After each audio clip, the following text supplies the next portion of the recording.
Здравейте на всички! Благодаря ви, че сте тук. Аз имам удоволствието да ви представя нашия следващ панел, който ще говори по темата за изкуствения интелект и професиите на бъдещето. Днес участници тук с нас са Искрен Кръстев, предприемач, ментор на над 500 компании в Европа, Съединените щати и Близкия изток. Георги Караманев, журналист, програмист и писател, създател на сайта Дигитални истории. Александър Кръстев, който е маркетинг професионалист, създател на агенцията за LinkedIn Marketing Bookmark, както и на блога за LinkedIn The Linked Blog. Петър Джугански, който се занимава с човешки ресурси от 10 години, работила като рекрутър, HR менеджер, брандинг менеджер и консултира различни компании във връзка с привличането, задържането и управлението на хора. И Евгения Пеева, която е възпитаник на Харвард и създател на Заедно в час през 2010 година. През 2021 участва в политическите кабинети на Министерство на образованието и науката в 2 поредни служебни правителства, а отскоро изпълнителен директор на частна професионална гимназия по дигитални науки Софт Унибудител. Благодаря.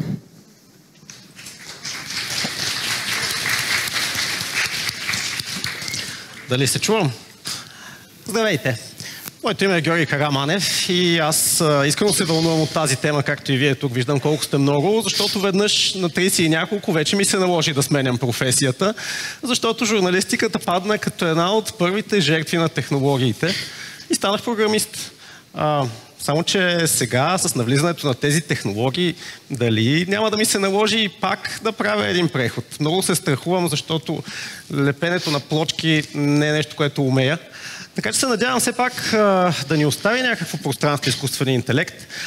Нека започнем с дамата. Не случайно и Бил Гейтс каза, че здравеопазването и образованието всъщност са двете области, които най-много ще бъдат променени от тези технологии. Мира Мурати от OpenAI каза, че образованието е това, което се задава революция. А ние всички през това време си говорим, че няма да останат програмисти. Как AI променя образованието? Много благодаря, че ме предизвика първо да коментирам.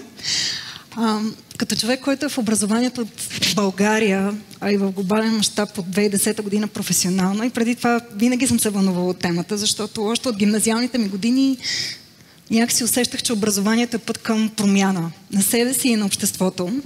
И това, с което се сблъсквах в последствие, защото още учейки в университета, реших да напиша дипломната си работа върху темата за образованието, за университетското образование, за как то се променя в едни такива революционни времена. И тогава се захванах с темата как се е променило университетското образование в Централна и Източна Европа след падането на комунистическия режим.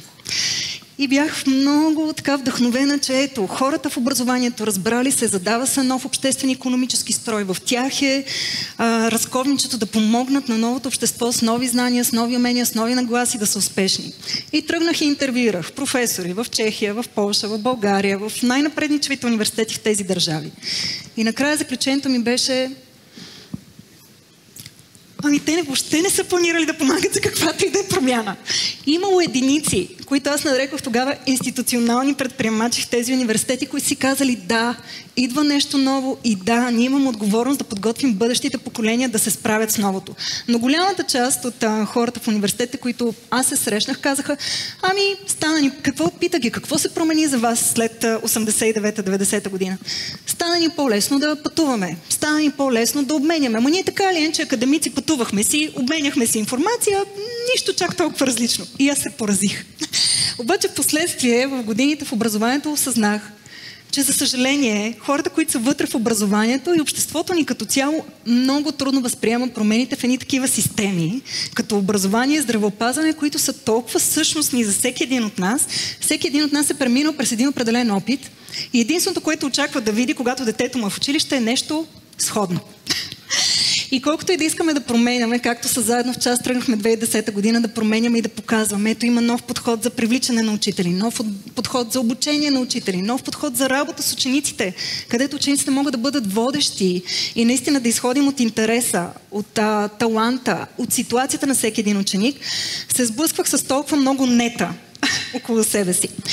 Защо тръгвам с тази голяма предистория? Защото за мен революцията в технологиите и изкуствения интелект, тя е поредната поредното голямо предизвикателство пред всички нас да преобърнем представите си за това какво означава да бъда аз днес продуктивен, успешен, образован и най-вече да бъда себе си.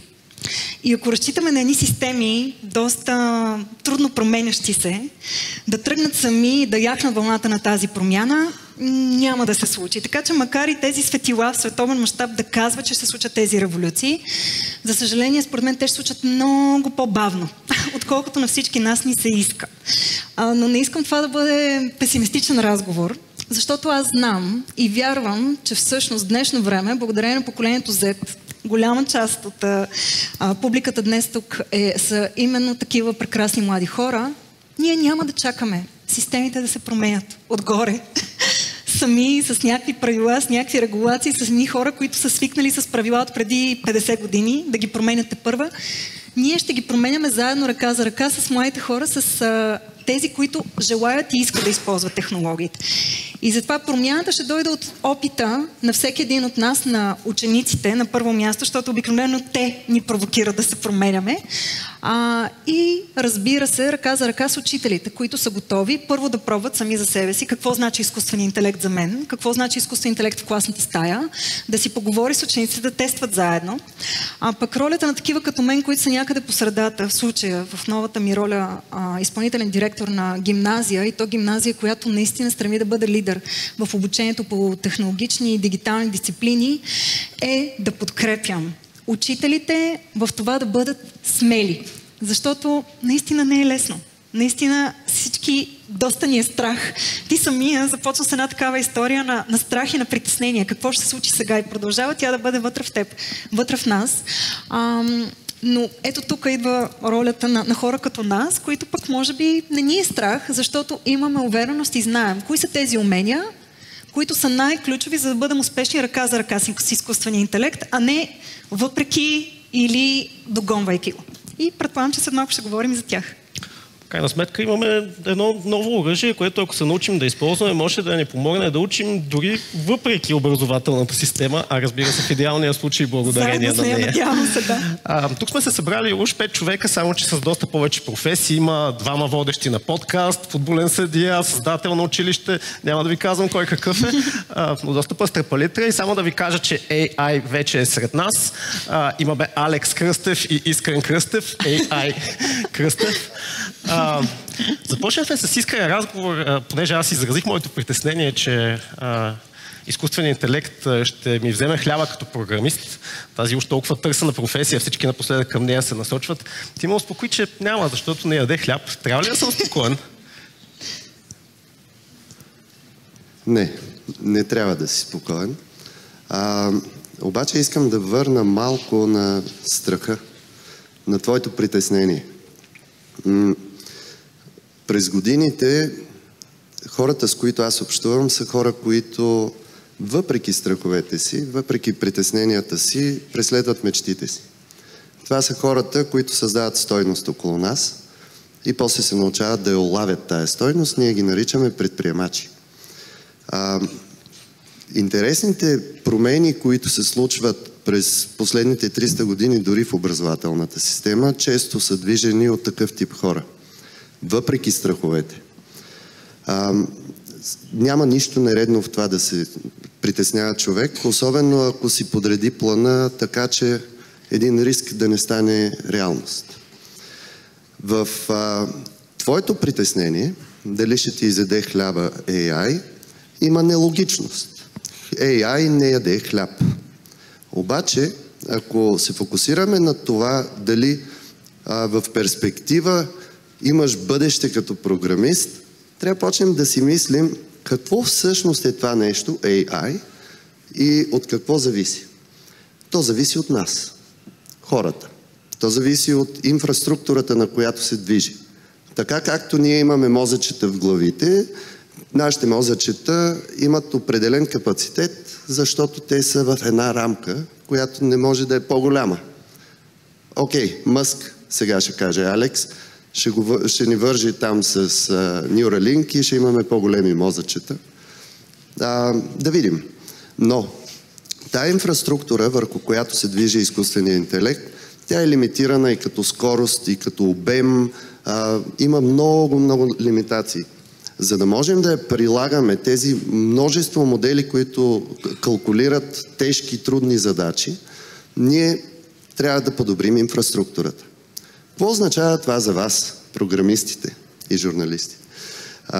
Ами означава, че ако вие не започнете да мислите в посока висша математика, физика, квантова физика, в един момент, както сме държава номер 1 по аутсорсинг в света, което не е някаква гордост, но пък е важно, защото това означава, че имаме много кадърни, специализирани хора, които могат да вършат много интересна работа. Тези хора ще останат без работа, защото те не са подготвени за света, който следва. Защо мисля така? Изкуственият интелект набира много голяма скорост в множество професии, включително в журналистиката. Наскоро си правих експеримент, бях си написал стихотворение, от малък много обичам да ги пиша, и го накарах да го промени, все едно Джон Ленън го е писал. Много хубаво го направи, само песничка не ми измисли. Но в компанията, която в момента ръководя, ние интегрираме изкуствен интелект. И това, което мога да ви споделя е, че няма да има професия, която да не е докосната от изкуствен интелект. На всяко място, в което има експерт или експертен потенциал, всички тези хора ще имат промптове от изкуствения интелект. Той ще им задава въпрос: ти това така ли би го направил? И само отговаряйки с да и не, този изкуствен интелект започва да създава един виртуален двойник на човека, който използва дадена технология. Рано или късно хората ще имат много повече време на работното си място. Вече сме го доказали в тая компания. Ако един човек е използвал 8 работни часа да извърши едно действие, в момента използва около 47 минути, което дава много голяма възможност на добрите компании да си подобрят човешкия капитал. Тоест да инвестират повече в хората, те да стават все по-добри. И затова смятам, че AI няма да вземе нищо от никой. Това, което той ще направи, да ни предизвика ние да сме много по-добри. И не забравяйте най-важното. Взаимодействието между хората не е защото интелектуално сме свързани, примерно аз и Алекс сме с IQ 187 и затова общуваме. Не. Ние общуваме, защото си имаме доверие. А това е нещо, което изкуственият интелект ще му отнеме много време да изгради. Благодаря за въпроса. В крайна сметка, да, той дава много възможности. Той е един следващ инструмент, който ни отваря едни огромни перспективи. И ние можем да избягаме от нашето човешко. Аз се опитах да избягам от моето човешко в програмирането. Се оказа, че не мога пък да не пиша. И така създадах сайта си Дигитални истории, където събирам всякакви гледни точки. Интервюирал съм от свещеник и имам, през хора на изкуството, до технологични специалисти. И това наистина, което отличава подхода на тези, които според мен ще успеят, е, че те търсят вече приложенията, защото ние безспорно имаме нещо, което ще докосне всяка една област на живота ни и вече го виждаме как това се случва, но тепърва се учим, например, как да ни помогне да отприщим креативността. Към Алекс Кръстев, дали дигиталният маркетинг е нещо, което трябва да се чувства малко по-заплашено? Според мен да, от гледната точка на журналист, който смята дигиталния маркетинг често за много шаблонна професия. Разбира се, там има гениалните хрумки, но убеден съм, че много голяма част от рутинните неща вече могат да бъдат поети. Така ли е? Точно така е и аз ще те допълня, че всъщност и журналистиката е доста шаблонна професия и точно както в журналистиката можеш да решиш и да си останеш автор на статии, които са комбинация от чужди статии в, да кажем, онлайн издание, можеш да станеш много добър майстор на репортажа, много добър майстор на интервютата и изобщо майстор на каквото прецениш. И съвсем спокойно аз обичам да казвам, че изкуственият интелект, който, разбира се, много отдавна е сред нас. Просто последната една година, откакто вече говорим повече за генеративен изкуствен интелект, ако това е вече възприятия превод на български, сега вече започна да ни плаши. И той наистина ни плаши и това, надявам се, вас да не ви плаши, защото за вас това трябва да е нещо като възможност, а и вие така или иначе не си спомняте какво е да живееш без телефон в ръката, да живееш без компютър, на където се обърнеш. И връщайки се вече на въпроса ти, разбира се, аз преди няколко месеца казах на моя екип в агенцията, че ние имаме да водим разговор за това как ще ползваме изкуствен интелект в работата си и че ние отдавна сме закъснели. Половин година след като вече е станало ясно за, не знам, 2-3 дни, колко отне на ChatGPT да мине първия милион потребители, половин година по-късно ние вече сме закъснели. И в този ред на мисли няма ние какво да мислим, дали някой ще почне да пише по-добри текстове, нарича се копита за апдейтите, които пускаме в социалните мрежи, така че ние работим предимно в LinkedIn, което е професионална мрежа за бизнес. Дали изкуственият интелект ще рисува, образно казано, по-добре от нашите дизайнери, дали изкуственият интелект ще може да прави по-добри стратегии, защото има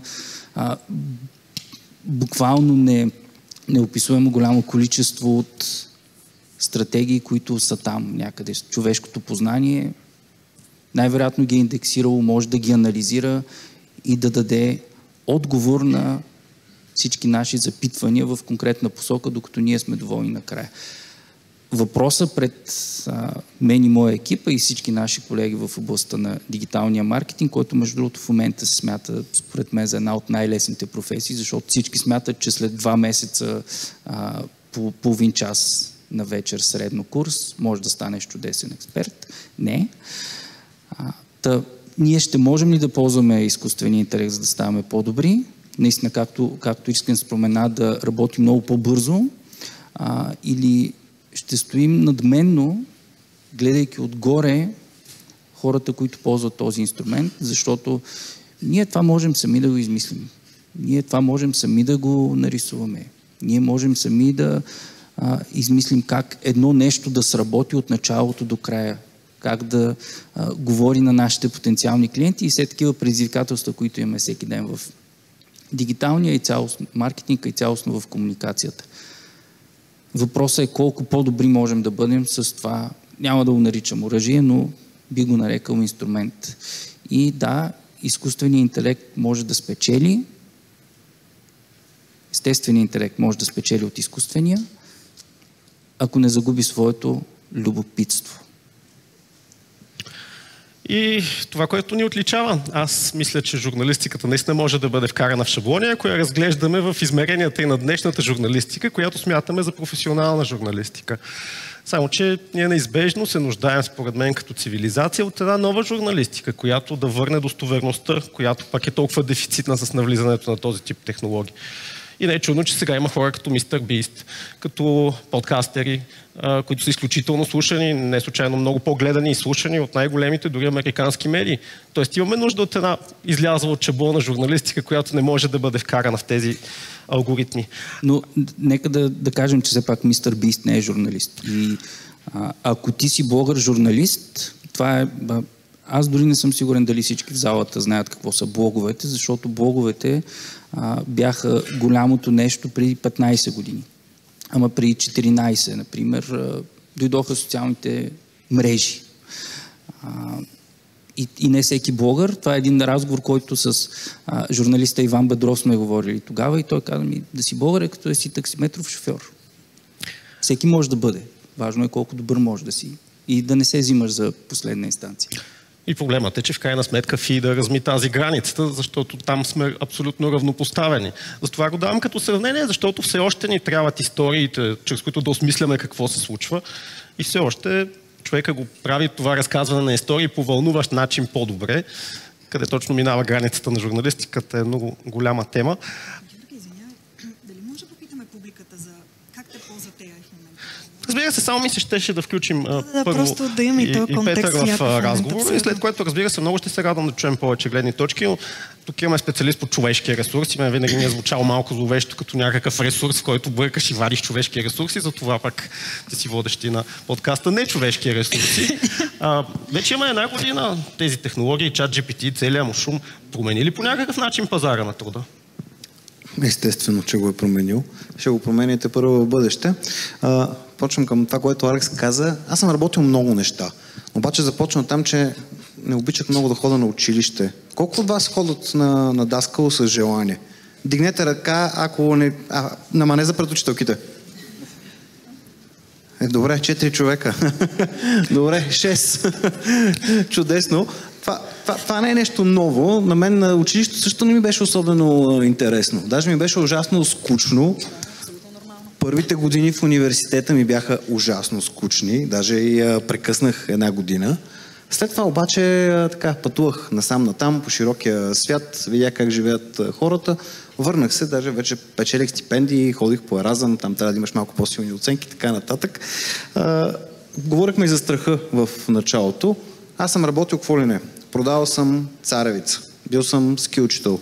Много години бях сервитьор. Имахме кръчма в Слънчев бряг. Бил съм барман, готвач. Работех в пътната служба в Щатите. Съдя по футбол бях много години. Имах блок, като разбрах, че аз съм бил и таксиметров шофьор. Да, само бакшиш не бях бил, но това е много готино да знам, че и там мога да се впиша, да се реализирам и там в тая работа. Това нещо с AI, защото аз го ползвам буквално от втория ден, както започна така бума на чат GPT, не трябва да ни притеснява, ни най-малко. Човек през своята кариера има възможност да работи много неща и може да ги прави добре, стига да му доставят някакво удоволствие. Не всичко, което ви изборих, ми е доставило някакво страшно удоволствие. В кухнята е много горещо. Да работиш с клиенти понякога е отвратително и е много трудно. Може да си представите какви хора познавате. Представете си, трябва да ги обслужвате тия хора, как се държат с вас. Това е ужасно. Човешките ресурси, което е такъв термин, който вече не е много политкоректен, поустарял е. Затова и си кръстих така подкаста. Не човешки, да е малко като заигравка цялото нещо. Реално чат GPT или другите там AI-тове няма да ни вземат работата, но все пак ще я вземат на някакви хора. Тези, които не успеят да се приспособят и не ги ползват активно, те ще бъдат изместени поне първоначално от хора, като мен, като вас, тия, които сме събрали тук и надявам се голяма част от тия, които в момента ни слушате, които се умяват да ги вкарат в работата си. Преди вече доста години имах да пиша едни страшни реферати в един университет в Холандия по повод производството на мляко и на месо от крави в провинция Северен Брабант. Темата е уникално скучна и трябваше да чета какви ли не данни. Ако тогава имах такъв тул като чат GPT, нямаше да ми се налага да чета десетки, стотици страници с някакви доклади и колко крави са загинали миналата година от чума край Айндховен. Информация, която ми е тотално непотребна в момента, но ми беше нужно тогава, за да напиша. Това нещо в момента, като го вкарате в платформата, може да го накарате с подходящия промпт да ви изкара най-подходящата информация, която на вас ви е нужна и да бъде самаризирана. Същото се отнася и генерално за нашата работа. В момента много от нещата, които преди това са ми отнемали часове за направата, понякога отнемат минути. Смятам, че човек трябва да се стреми към това. Първоначално ще го има шока на пазара на труда. Определени професии ще бъдат търсени една идея по-малко. Това вече се случва къде или не. Но за да бъдете вие самите напред, е препоръчително още сега, защото гледам повечето сте, предполагам, 9, 10, 11 клас, да започнете да използвате такива подобни тулове, така че след години, 4, 5, 6 години, когато вече излезете активно на пазара на труда, тези тулове няма да бъдат нещо ново за вас. Вие вече ще имате 4-5 години, които сте ги ползвали, писали сте си домашните с тях, те не са нещо ново за вас. Хубавото е, че голяма част от тях са и безплатни. Така че като дойде време наистина да се пуснете активно на пазара на труда и да, окей, ако искате да бъдете сервитьори или пък някои от другите неща, които ви казах, че съм правил, просто те си бяха много хубави за времето, което съм ги вършил, но ако решите да работите нещо на по-високо ниво, вече вие ще знаете как да го правите и ще ви бъде с няколко идеи по-лесно. Да, но ето с самоуправляващите се автомобили, таксиметровите шофьори няма да са необходими. Много лесно и сервитьорите могат да не бъдат необходими. Парадигмата лесно се променя, но много ми хареса това, което каза за ученето с удоволствие. Аз също се бях разучил да уча, следвайки журналистика, и бях си казал повече нищо няма да уча. Когато изведнъж открих програмирането, съвсем случайно в една академия, за която стана дума, ми стана толкова интересно, че изкарах всички курсове там, около 40 сертификата имам по какво ли не, просто защото когато учиш с удоволствие, тогава и ученето се получава. Но наистина ние можем дълго да разсъждаваме, всеки от нас има много какво да каже по темата. Но ми е много интересно наистина да се включите и вие и да споделите за какво вече използвате тези алгоритми, да зададете въпроси към гостите, тъй като всеки има доста интересна експертиза тук. И въобще, кой си пише домашните си AI в момента тук? Може ли да си дигнете? Просто да видим колко човека го използват, чат GPT или нещо друго за училищни цели. Тук има учители, така че да, и учителите също, супер, окей. Добре. Даже се впечатляващо много за щастие, бих казал. Да. Аз имам по-различен въпрос. Там има въпрос, май. Това въпрос ли е ли? Въпрос ли е или просто окей, споделяне? Интересно ли ви е дали тези големи езикови модели, като им зададете някакъв въпрос и ви помнят, дали няма да ви анализират след 2 години, 3 години и дали няма да направят ваш дигитален двойник? Това притеснява ли? Защото говорим много за има ли страшно, няма ли страшно. Отговорът е елементарен. Точно колкото ви е страх от хората около вас, точно толкова трябва да ви е страх от изкуствения интелект. Защото изкуственият интелект е един модел, който се учи от хора. Тоест, ако вярвате, че на света живеят повече добри хора, толкова по-вероятно е добрия изкуствен интелект да победи. Въпросът е с какво го храним в момента. Проблема на ChatGPT е, че той халюцинира. Така се нарича, това е терминологията. Той халюцинира, защото има едни фабрики в Кения, в които се плащат 50 цента на час, за да се предоставят отговори на въпроси, които са по-нестандартни. И когато представете се едни хора, които нямат реална представа какъв е правилният отговор, да дадат отговор, се получават много смешни неща. Наскоро питах ChatGPT дали 490 е 10% от 500 и той тръгна да спори със себе си. Беше изключително забавно да чета разсъжденията на един Large Language Model. Това е добър пример. Нещо, което той каза обаче за таксиметровите шофьори, например, и за колите, които върват сами. Имайте предвид, че роботиката, тя около нас навлиза всеки ден. Тук има една чудесна асоциация в България, с която се занимава с това нещо. Тези неща обаче са много скъпи. Един такъв тир, който се движи самостоятелно из щатите, може да си представите, че това нещо е няколко пъти по-скъпо, отколкото един обикновен. Ще мине според мен доста време, преди да се успее подобно нещо да бъде, цената му да бъде сведена, така че да измести човешкия труд. Естествено, на разни места, ако сте ходили в Макдоналдс, вече сте видяли, отиваш, цъкаш там по един телевизор и си поръчваш. Да, това е по-лесното за имплементация, но много други неща човешкият допир ще трябва да остане.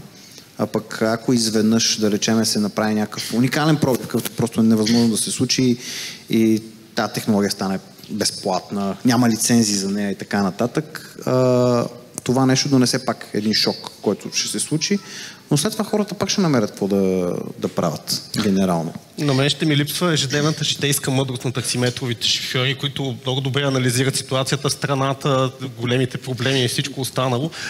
Да, с този тип технологии човек много лесно може да каже нещо и след 6 месеца сам да се смее какви ги е казва. На мен ми се случва често като човек, който пише за тези неща. Писаното остава. Георги, може ли само да надградя по темата за промптовете, защото няколко от човека от вас го споменаха. Аз имам една друга шапка на човек, който също се основа компания бутикова за разработка на технологични решения с изкуствен интелект. И редовно си говоря с моите съдружници, които са така доста напред с материала. Буквално от 2008 година насам се занимават и с машинно обучение, и с статистика, и с приложна математика. И за тях генеративния изкуствен интелект, чат GPT или другите, защото има поне поне 10 други, които може да използваме достатъчно успешно и в бизнеса. Е просто върха на айсберга, който е толкова видим за нас, но както и ти каза, в индустрията от десетки години се използва аналитичните умения на машината, взимайки данни, разнообразни данни, да ни помогне да генерира възможни решения. Обаче тук ключовата дума е възможни. И от човека зависи да избере кое е правилното решение. За сега изкуственият интелект още не е стигнал там да може да взима правилното решение, защото самата дефиниция на правилно е нещо много контекстуално, много специфично, за което хората често използват и емоционалния си аспект. Всъщност психологическите проучвания показват, че ако на един човек частта от мозъка, която отговаря за емоциите, е деактивирана, има такива хора, поради различни причини се случва, им се задава въпрос, те могат да анализират една ситуация и могат да кажат, да, има това решение, но аз не мога да взема решението. Тоест, въпросът е, първо, кога изкуственият интелект ще стигне толкова напред, че да може да взима самостоятелно решение, особено когато е поставен в някакъв, може би, нов контекст. И от друго, как ние взимаме, как ние преценяваме, че решенията, които ни дава, са правилни. И тези промптове, за които вие говорите всъщност, как задаваме въпроса на генеративния изкуствен интелект, за да ни даде подходящ отговор и после как го оценяваме този отговор, дали е подходящ, не е хич лесна работа. Предполагам, че на теб ти трябва доста време да тренираш твоя чатбот или във вашата компания също Искън, за да достигнете до подходящите отговори в голяма част от случаите за вашия бизнес. И понеже всъщност не малко хората го дигнаха в залата ръка, че използват генеративен интелект в училище. Интересно ми е, когато го използвате, просто взимате на готово това, което ви дава, или поглеждате, прочитате и преценявате реално върши ли работа. Колко от вас просто взимат на готово отговора от изкуствен интелект и го предават като домашно, или въобще го използват? Окей, т.е. никой не го взима на готово. Супер. А колко често ви дава верен отговор? Или по-скоро ви дава верен отговор? Не задавах правилно въпрос. И изобщо запитвате ли се дали ви дава верен отговор или не? Да или не? Да. Окей. Всъщност е много трудно в момента да достигнем до верен отговор. И може би това е един от аспектите, който пък аз бих ви провокирала. Наистина, използвайте, тествайте и го тренирайте. Това е нещо, което също си коментираме с моите съдружници, че може би бъдещето на образованието, нещо, което прави Khan Academy, един глобален образователен сайт, може би някои от вас го ползват, в България също го има преведен от една прекрасна организация Образование без граници. Пуснаха преди няколко месеца вече чатбот наречен Khan Migo, който може да те съпровожда в самообучението ти в тази платформа. И той не ти дава верни отговори, той ти задава въпроси, които съответстват на нивото, което ти показваш с отговорите си, за да те вдигне на следващото ниво и те провокира сам да достигнеш до верните отговори. Което е един от ключовите начини да мотивираш някого да учи. Не да му казваш, намери сега тук в какви си данни някаква информация, което вече може да го направи всеки чатбот, а да го питаш и човек да се замисля как да достигне до този отговор. И ако искаме да останем актуални с всички тия промени, които се случват в професиите, това е абсолютно ключово умение. Как да задавам въпросите, любопитството, за което Алекс говореше, и как да анализирам отговорите. И колкото повече работите с тези чат-ботове и не просто взимате на готово, а задавате и ги подпитвате и ги провокирате от различни страни, толкова по-добри ще ставате в това. И между другото така насочих и учителка по български език и литература, невероятна в нашата гимназия. Тя ми каза, ето аз имам деца, които идват, предават ми, аз съм им дала тема, идват и ми предават работа, обаче аз съм си направила домашното, отишла съм в ChatGPT, казала съм по няколко начина съм му задала темата и той ми е изплюл, примерния сета и аз сравнявам сетата, които ми е дал ChatGPT, това казва учителката, с сетата на учениците. И аз веднага мога да кажа, кои са сетата на ChatGPT. И им връща работата и казва, извинявайте, това е плагиатство, преписване, не го приемам за ваша автентична работа. Ама ме пита, какво да направя аз? И аз си казах може би учениците могат да ползват. Дай им задача да го напишат с ChatGPT. Обаче след това да го изкритикуват този текст на ChatGPT. Или да го накара да го напиша в някои различни стила. И сами да преценят къде GPT е много успешен и къде не е. Така че такива задачки и вие може да си правите и да тренирате собственото си умение за учене, за анализ и за експериментиране, което е абсолютно фундаментално. Независимо от изкуствения интелект в бъдещето на професията. Доста се говореше известно време сред програмистите, че ще се появи нова професия промпт инженер, ти да му даваш задачите.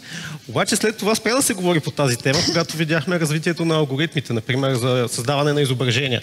В началото промпта имаше огромно значение, а сега вече са толкова по-добри, че може чрез доста по-малко описание, т.е. абстракцията не спира да се вдига, но младите хора имат късмета, както ние сме да кажем Digital Native поколения, да са AI Native поколения и тези неща по някакъв начин може би пък да им идват по-интуитивно. Но тук нататък касиерите в супермаркетите и в момента са излишни, има електронни касиери, но никой не ги ползва, така че парадигмата понякога е много по-голяма, отколкото изглежда на пръв поглед. Аз между другото с нощи помолих ChatGPT, после ще ви кажа нещо по темата, много кратко, да помоля го да нарисува изкуствения интелект. И няма да ви изненадам, сигурно върна едно доста абстрактно изображение на хуманоид, да кажем, на робот. И съответно го питах, добре, ти през какви размисли премина, за да ми покажеш точно тези. Той дава по два варианта. И така. А защо свързано с човека? Защото хората от много време смятат. Което ни връща на шаблоните и на клишетата. И пак битката между изкуствения и естествения интелект, тя от гледна точка на обема, на скоростта, ние вече няма защо да се лъжем, няма как да спечелим тази битка. Ако ние сме естествения интелект. Но за възможността ти да кривнеш леко, да ползваш въображение, ще мине наистина доста време и аз искрено го вярвам. И минавайки за самите вас няколко години напред във времето, вие, както каза Петър, ще трябва да излезете на пазара на труда, колкото и безумно да звучи това нещо като формулиране, и ще трябва да се отличавате. Трябва да правите така, че когато отидете на интервю за работа, човека отсреща да избере вас, а не някой от другите 150 човека, които са кандидатствали за тази позиция. И това минава през нещо, което се нарича личен бранд, личен професионален бранд и как вие ще се отличавате от останалите. Защото в началото няма да може да сте по-добри. В началото няма да имате 10 страници автобиография, която да може да предадете, а и не знам дали тогава изобщо това би имало значение. То вече оценките в университета и дипломите почти няма значение при наема на работа. Според мен зависи от образованието, къде точно си го придобил за добро или лошо. Но начина, по който вие ще сте се представили и начина, по който вие ще може да използвате различните инструменти, съответно това са някакви умения, които трябва да ги придобиете. Защото да, ние си го споменахме Prompt Engineering, че до сега мислехме, че ще е професия, то може да се окаже просто едно базово умение, което обаче трябва от сега да почнете да го учите и със сигурност ще ви помага после. Краткото нещо, което ще да ви кажа, ако госпожите проверяват ChatGPT, тя е госпожица. Тази конкретно. Добре, учителките, имат и учителите. Ползвайте Барт, примерно, но имайте предвид, че наистина връщат доста... Ще кажи за Барт. Връщат доста странни неща и винаги проверявайте. Това е въпрос на критично мислене, който в момента в ерата на фалшивите новини е изключително важно умение. Почвайте да си го развивате от сега, защото ако изкуственият интелект продължи да да халюцинира, това критично мислене може да бъде ключово за вас, иначе всички ние реално ще почнем да взимаме грешни решения за собствените си животи. И голяма заблуда, че ученето е излишно, защото ето висшата математика ще ни трябва в някакъв момент, а ние имаме късмета в нашата страна да имаме много развит IT сектор. Да, голяма част от него е насочена към аутсорсинг, но се случват неща като института Insight, появяват се стартъпи, вълнуващи неща, които търсят хора. Много ми е интересно, наистина, ако се включите с въпроси и коментари по това, което чухте. Този въпрос и за мен е много интересен. Как гледате на тази идея да имате един виртуален двойник? Мен ми харесва, ще ми върши много голяма част от досадната работа. Нямате въпроси? Тя по-възрастните, ще да кажа, дъртите от нас, които имаме Фейсбук от преди 15 години, понякога много се забавлявам, като отида в секцията Memories в Фейсбук и си чета писанията от 2009-2011. Понякога попадам някакви тотални безумия, които веднага гледам да ги скрия, защото един ден, ако реша да се занимавам с политика, ще ги изкарат на скриншот някъде по сайтовете. Колегите журналисти ще стане ужасно, но пък понякога човек, като погледне какво е мислил като по-млад, му каже, добре бе, бил съм прав, защото все пак се променяме. Това е много голяма тема за това как делегираме все повече на алгоритмите. Ето, спомените ни вече са там. Едно време, когато човек иска да си спомни какво е било преди 10 години, разглежда един фотографски албум. Сега разчита на алгоритъма. Какво ще му подбере алгоритъма? Само че тези алгоритми вече ни създадоха и доста проблеми. По-ранните версии на изкуствения интелект направиха фида ни такъв, че ни затвориха в балони, накараха ни да се караме за какви ли не ежедневни неща, но това е друга тема, наистина би ми било интересно за... Лама 2 модела отдавна е анализирал твоя Фейсбук и проблема, който... Всъщност въпроса, който би следвало да си задаваш е: аз живея ли си живота така, че като погледна назад да нямам момент, за който съжалявам? Ако отговорът е да, няма момент, за който съжалявам, най-вероятно си AI. Защото това, което ни прави хора, е стремежа ни да сме по-добри, а пък в стремежа ни да сме по-добри неимоверно правим грешки. И аз мисля, че това ни прави хора, това ни прави интересни. Да живееш ретроспективно, т.е. да мислиш единствено миналото, какво можех да направя по-добре, е ужасно странно и лошо нещо, според мен, защото единственият начин, по който растем, е ако мислим за бъдещето. Защото миналото не можем да го променяме, ами бъдещето можем. И докато си мислим за бъдещето, аз имам един въпрос. Колко от вас знаят какво ще се случи в бъдещето? Има ли някой, който знае какво следва? Кажи ни! Избяга. Той знае, затова си тръгна. Да. Излиза. Избяга. Вън следва нещо. За да знаем какво ще се случва в бъдещето, трябва да сме подготвени да задаваме правилни въпроси или въпроси, които никой досега не е задал. И аз смятам, че човешката сила ще остане в това. Да задаваме въпроси, които никога никой не е задал. И ви една нова професия, която вярвам, че ще съществува. Защото с милиардите въпроси, вероятността да се изчерпат пермутациите на задаване на такива въпроси, ако имаме 7,8 милиарда човека, умножавате и го получавате отговора, AI ще го сметне по-бързо. Обаче, те ще свършат. И тези, които задават по-интересните въпроси за бъдещето, те ще създават света около нас. Това е моето мнение. Алекс, до кога ще ги има книгите? Любимия ми въпрос, добре, че не се питаме до кога ще ги има скрижалите, но книгите, тук е много важно да припомним или да кажем, че не са нещо само на хартия. Ако ме питаш до кога ще има книги на хартия, най-вероятно винаги ще ги има. Да, със сигурност ще спрат да са преобладаващия формат. Най-вероятно и в момента са. Признавам си, че последните 2-3 години не съм гледал статистики, защото имаме, разбира се, хартиени книги, имаме електронни книги, имаме аудиокниги, имаме резюмета на книги, които сами по себе си са книги, събиращи резюмета от книги. Формати ще има все повече и повече. И пак, от моя гледна точка, изкуственият интелект много трудно ще почне да пише по-интересно от хората. Защото тук вече Искрен може да ме прави, но изкуственият интелект всъщност прави точно това, което той каза. Гледа назад, анализира неща, които вече са създадени. Той може да копира стил, може всеки един от вас да почне да пише или като като Джон Ленън или като Христо Ботев, ако щете, като Иван Вазов, но вие сте различни хора. Всеки един от вас е различен човек, сами си избирате приятелите заради конкретни неща, които харесвате от тях. Също и с писателите. Някои цял живот си го прекарват в това да напишат новия голям български роман, други пишат за забавление, за да променят света, за да разказват истории, което от моя гледна точка изкуственият интелект никога няма да може да прави добре колкото човек. Защото изкуственият интелект може да разказва чужди истории.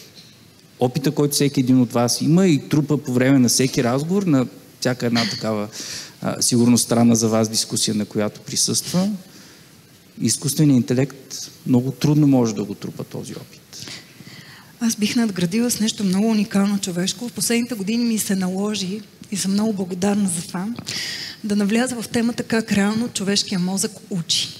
И сега тук говорим за човешки интелект спрямо изкуствен. Истината е, че те учат по сходен начин, обаче изкуствен интелект му липсва нещо много ключово, с което човешкия мозък разполага.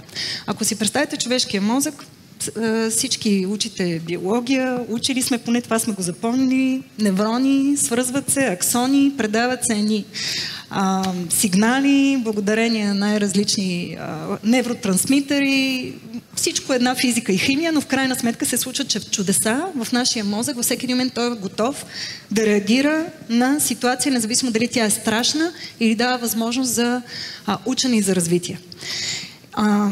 И между това е много ключово за всеки един от вас. Човешкият мозък не учи, когато е под стрес. Когато сме жадни, гладни, спини се, страхуваме се, притеснени сме, независимо дали защото ни грози директна опасност или през цялото време ни притеснява някаква мисъл дълбоко в нас или емоция, ние можем само да правим нещата, които вече сме научили и умеем, но новите неща, които искаме да научим, много трудно можем да им дадем пространство, защото мозък работи на две скорости. Едната е тази, която прави това, което вече знае, когато е под стрес, а другата е тази, която дава възможност за учене и за създаване на нови невронни връзки. Така, затварям скобата за как учи мозъка чисто механизма. Но това, което е много липсващо на изкуствения интелект, е физическото. Изкуствен интелект няма тяло. Изкуствен интелект няма кожа. Изкуствен интелект няма обоняние. Няма зрение. Всичко, което той усеща, идва от това, което ние му казваме. В един момент, може би, но това е невероятно сложна задача, да създадеш хуманоид, който не само изглежда като човек, може би искаш да ме предизвика тук и ще каже, не, вече е решено, нямам търпение да чуя, но който едновременно събира всички тези информационни сигнали с поне 5 на брой осъзнания, които ние имаме и отвъд. И какво пак ни показва невронауката и невропрактиката, т.е. как мозъка учи? С извинение, бъдещето е важно, обаче за мозъка, човешкия, настоящето е най-важното нещо. И не случайно практики по mindfulness, съзнателност и това да си тук и сега и да усещаш с всичките си сетива са вече доказано един от най-мощните инструменти да подобриш способностите си за фокусиране, да подобриш способностите си за учене и да подобриш цялостно продуктивността си в независимо коя сфера на живота. Така че към вас поканата и апел е да имате предвид, че телата ни са един от най-силните инструменти да подкрепяме оптималното учене на нашите мозъци. Който му е интересна темата, може да продължим отвъд, защото тя наистина е обширна, но връщайки се към книгите. Има изследвания, които показват, че когато аз чета от хартиен носител, възприемам информацията в пъти повече, отколкото когато я чета на екран. Аз се замислям редовно, когато ние вече спираме да пишем с химикална хартия, а само цъкаме, което аз правя постоянно на телефона си, за да съм максимално бърза и да реагирам във всеки един момент на имейл, новина, социална мрежа и така нататък, какво губя в моите дълбоки умения и мозъчни способности, защото не сме го изследвали още. Така че поканата към всеки един от нас е да не забравяме, че изкуствен интелект и виртуалната реалност също, защото и виртуалният двойник там битува, вече има виртуални държави, виртуални хора, които са си отишли, нали, по някакъв начин се опитваме да ги съхраним в виртуалната реалност с тези двойници. Но ние като човешки същества, как наистина подхранваме максималния си капацитет на нашите мозъци, които без телата ни просто не са на максимума си. И без историите. Аз съм лично заинтересуван към този въпрос, защото скоро излезе втората ми книга, в която разказвам дигитални истории. На хартия разказвам дигитални истории. Малко е странно, обаче наистина имаме все повече нужда да поспрем, да помислим, да почувстваме, не просто да скролваме. И въпреки всичко, мен до някъде ми харесва едно бъдеще, в което Маркес ще може да напише персонализирано за мен един роман, базиран на това, което ми харесва. Едновременно ми харесва и ме плаши, не знам кое повече. И да, до момента алгоритмите халюцинират. И той ние приказваме глупости във Фейсбук, само че технологиите продължават да се развиват, понякога много неочаквано. Това експоненциално развитие, за което Кърцвейл толкова говори, продължава да се случва. Изчислителната мощност нараства, появяват се нови парадигми. Близо ли сме до предела? Предела на какво? Човешкото ниво. Технология, която да уподоби човека. Абсолютно не. Ами Жени го каза много ясно. Ние тепърва започваме да осъзнаваме колко е важно да живеем тук и сега. Тези меки умения, както са известни, тепърва започват хората да им обръщат внимание. Представете си доколко сериозна дълбочина можем да стигнем в себепознанието. Значи, ако преди 20 000 години е имало 14 човека, които са пишели книги по пещерите, после са намерили как да мачкат дървета, че да ги правят на хартия. Аз пък искам да няма на хартия. Разбирам колко е важно, но не искам да са унищожени дърветата, за да имаме такава хартия. Вярвам, че трябва да рециклираме. Това, което вече го има, всичко друго да го правим много по-добре. Това, което виждам, е, че ние изобщо не се познаваме все още. Затова халюцинира и AI, защото той е един продукт на нашите собствени халюцинации, на нашите собствени глупости или глупостта от това да даваш мнение преди да си разбрал кое е вярно или правилно. Едно от интересните неща, които видях в образователната система на Великобритания, беше, че примерно аз и Алекс можем да сме на съвършено опозиционни мнения.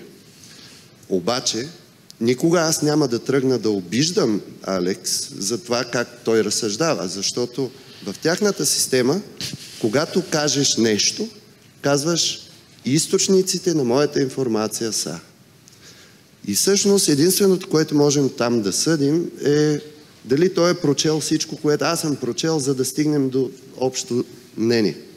Това, което аз виждам AI да свърши за хората, е да започне да анализира политически системи, да започне да анализира липсата на знания, дупките в нашите знания през тези дигитални двойници и то в много скоро бъдеще, много, много скоро.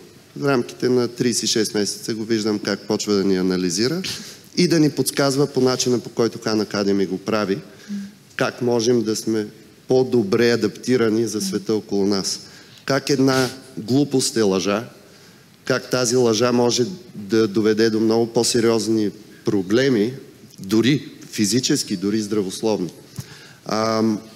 Да, оптимист съм в вижданията ми на къде тръгва света, защото без нас AI няма. Тоест, страховете на Мъск, как AI ще дойде и ще ни унищожи всички, са необосновани. Освен ако наистина не е инструмент в ръцете на глупави зли хора. Но то е същото и с парите. Ако ги дадеш на един глупав зъл човек, имаш богат зъл човек. Ако ги дадеш на един добър, интелигентен човек, имаш създател на екосистеми.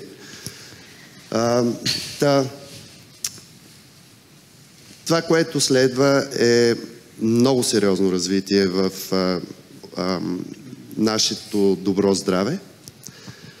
Много ми се иска AI да е и причина да започнем да си пазим света, на който живеем. Обаче истината е, че това зависи единствено и само от нас. И моя апел към всички е Животът е прекрасен, още по-прекрасно е като вървите навън и има чистота около вас и няма мръсотия и няма разхвърляни пластмаси или пък ръждясващи неща. Всеки път, като го видите около себе си, правете каквото аз правя. Събирате ги и слагате на правилното място, защото в рамките на няколко години и AI ще ни завижда ние в какъв свят живеем. А кои ще са качествата, които ще стават все по-ценни, когато трябва да се отличим? Той вече го каза. Меките, така наречените меки умения. Които най-трудно се учат. Да, има изследвания, че когато човек започва своята кариера, в първата година, едно там топ 5 уменията, които трябва да има, са така наречените hard skills. Да речем, ти си програмист, да можеш да програмираш.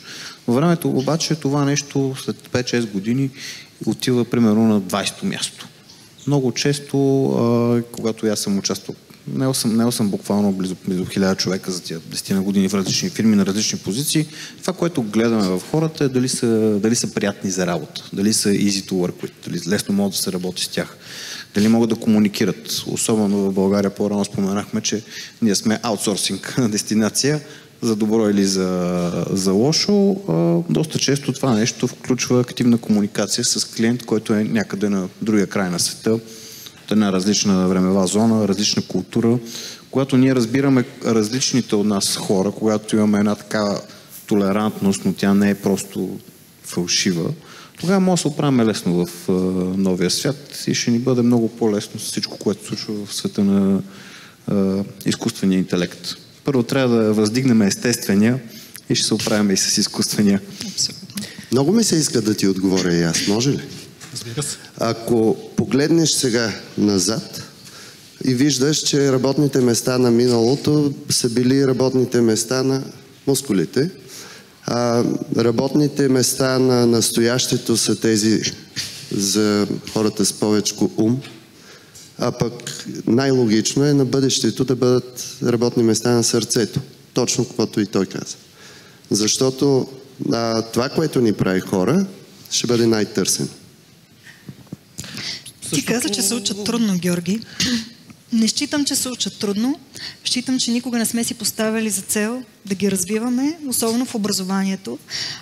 И че затова и учителите ни не са подготвени как да ги развиват. Говорим за неща като как да познаваме емоциите си, как да ги направлявам, канализирам, защото то няма как да ги управляваш, когато се появят. Когато си ядосан. Въпросът е какво можеш да направиш, когато около теб има хора, как да го споделиш, как да го преработиш и да го изкоментираш с останалите, за да постигнете по-добър ефект заедно следващия път и да избегнеш това ядосване. Как да планирам времето си, да комуникирам с останалите, да работя в екип, да виждам различните гледни точки. Не е сложно, обаче се прави с практика. Не се прави с това някой да застане и да ми разкаже. Радостта е ето такава емоция. Отвращението е ето това. Да, има книжки за деца, които ги разказват, което е прекрасно, вече има и такива книги. Но истината е, че докато не минеш през преживяването и не го изговориш, няма как да го усвоиш. И именно това говорене за това, кои сме ние, а не за това какво трябва да знаем, какво трябва да можем, кое е правилно и грешно, като цяло в нашето общество е трудно, защото не сме го правили. Генерации наред не сме го правили и сега ние, защото аз съм един сравнително млад, т.е. на малко дете родител, малко и много трябва да се учим сами, защото виждаме, че на децата ни е потребно, а пък да не говорим за тинейджерите и поколението Z, където то просто е... Всеки млад човек го усеща, че му трябва. Въпросът е средата, доколко го подкрепя. И не случайно в момента има тренд за много голяма потребност от психолози, от психотерапевти, от хора, които да подкрепят именно тези меки умения, да ги развиваме първо през това да познаваме себе си. Защото човек няма как да умел в меките си умения, ако не опознава своите реакции в различни контексти, с различни хора, спрямо различни провокации.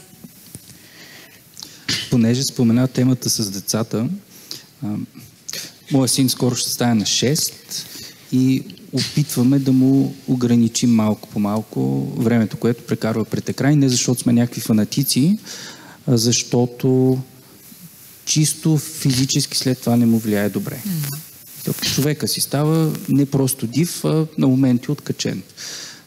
Това, което обаче почнахме да правим напоследък, двамата с него, е да отваряме компютъра или телефона и да караме ChatGPT да ни рисува вече някакви неща. Ние, разбира се, споменаваме най-често тук ChatGPT, но има наистина доста такива големи езикови модели и Midjourney, да бях казал, и така нататък. Ако някой от вас си записва тия имена, които споменаваме, за да може да ги разгледа, би било страхотно. Какво се случва в момента? Той е на 6 и му е интересно нещо, което на мен ми е интересно, който съм на 36-7 вече.